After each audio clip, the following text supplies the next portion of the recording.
शिवपुर गांव में एक गरीब परिवार रहता था।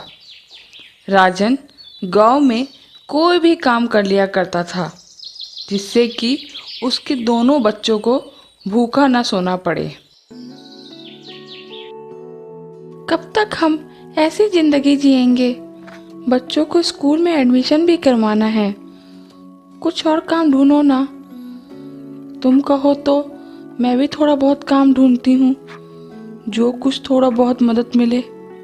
तुम्हें बच्चों का भी तो ख्याल रखना है। छठ आने वाला था। राजन सोचता है, क्यों ना छठ के लिए दौरा और सूप बना के बेचूं। थोड़ा बहुत कमा भी लूँगा और छठ व्रत के लिए सामान भी आ जाएगा, जिससे हम छठ अच्छे से मना पाएंगे। राजन सूप और दोरा लेकर निकल गया बाजार की तरफ, उसे बेचने के लिए।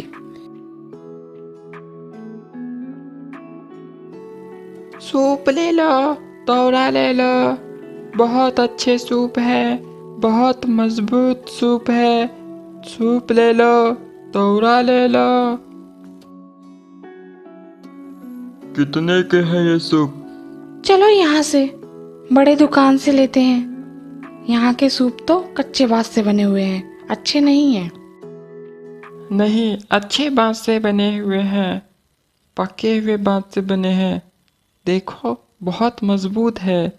बहुत अच्छे सूप है, ले लो। सुबह से बहुनी भी नहीं हुई है।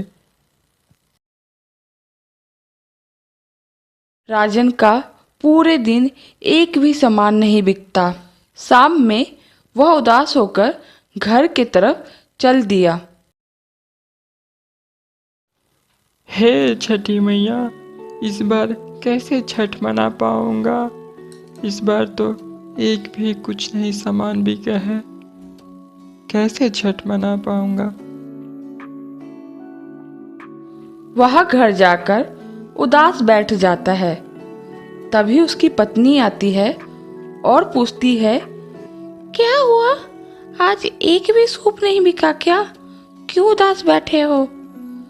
तब राजन कहता है, नहीं, एक भी सूप नहीं बिका।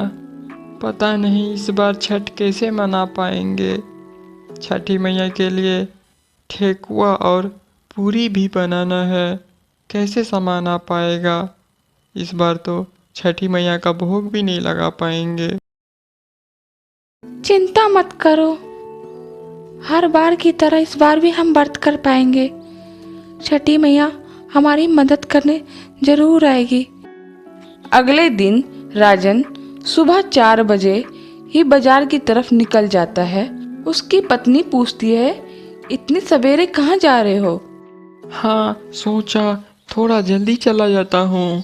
बड़े दुकान लगने से पहले ग्राहक थोड़ा बहुत सूप ले ले और हमारा थोड़ा आमदनी हो जाए। राजन का पूरे दिन में कुछ ही सामान बिक पाता है। वह शाम को जब घर की तरफ जा रहा होता है, तब उसे रास्ते में कुछ चोर मिल जाते हैं और उसे पैसे और सामान छीनने लग जाते हैं। अरे मुझे छोड़ दो, मेरे पास कुछ भी नहीं है। अरे अरे छोड़ दो मुझे। जल्दी से पैसे निकाल सारे, वरना मैं तुम्हें यहीं पे मार दूंगा। जल्दी से सारे पैसे निकाल, तब तुझे मैं जाने दूंगा यहाँ से। फिर वो चोर राजन के सारे पैसे लूट लेते हैं।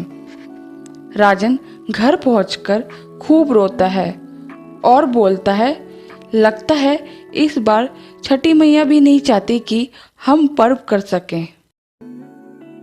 उसकी पत्नी बोलती है, कोई बात नहीं, कल खरना है, क्या पता कल सामान बिक जाए।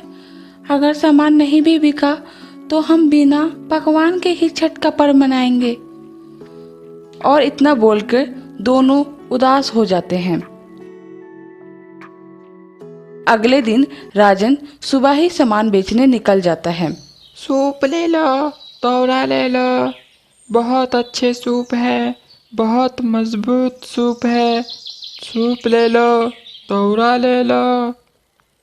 कुछ देर बाद उसके घर एक आदमी आता है और उसकी पत्नी से बोलता है, मुझे तुम्हारे पति ने भेजा है और बोला है कि दोरा और सूप घर से ले लो और मेरी पत्नी को ही पैसे दे देना।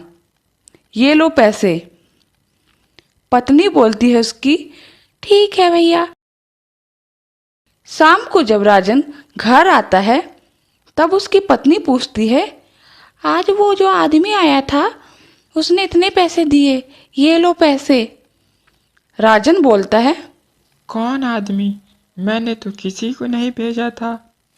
अरे आपने जिसको कहा था कि घर से दोरा और सूप ले ले, उस आदमी ने सारे सामान के 5,000 रुपए दिए हैं। फिर शांति राजन को सारी बात बताती है। अरे ये क्या, मैंने तो किसी को नहीं बोला था। ये कोई और नहीं, स्वयं छठी मैया ही आई थी हमारी मदद करने के लिए। जय है छठी मैया, जय हो। अगले दिन शांति सुबह उठकर ठकुआ, पूड़ी और फल से सजा हुआ दोरा लेकर घाट की तरफ निकल जाती है और राजन का परिवार बहुत ही धूमधाम से छठ का पर्व मनाते हैं।